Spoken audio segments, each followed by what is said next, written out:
In this video, I'm going to teach you how to enable virtualization in Windows 10 TUF Gaming. It's a very easy process, so make sure to follow along.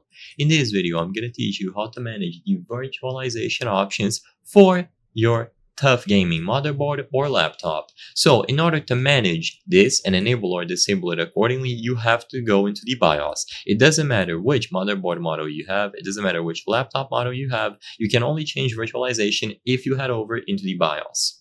And if you want to check if it is currently enabled or disabled, you can open the Task Manager, go into the Performance tab, and if you click on your CPU, you can see the current status of virtualization listed here. So it is either going to be enabled or disabled. So to change this, what you have to do, like I said before, is to head over into the BIOS. This will usually be done by pressing F2 or delete repeatedly while your computer is booting up. If these keys don't work or you are unsure what to do to access the BIOS on your particular model, then look for instructions in the manual or search for them on Google.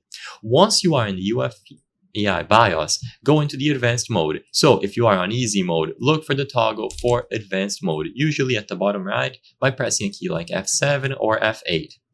Once you are in advanced mode, under the advanced category here, so between AIT tweaker and monitor, you will be able to find CPU configuration. So go into advanced CPU configuration, and finally you will have SVM mode. This is the option that refers to virtualization. So as you can see right here, this enables or disables CPU virtualization. So all that you have to do is change it to the appropriate mode. Leave this on enabled if you want to have virtualization turned on, and disabled if you want to have it turned off. And once you have this setting modified, make sure that you save and exit. So you go into the exit tab, make sure to save the changes that you've made to the BIOS.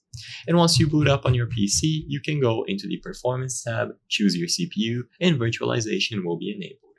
I hope I was able to help you on how to enable virtualization in Windows 10 TUF Gaming. If this video helped you, please be sure to leave a like and subscribe for more very easy tips. Thank you for watching.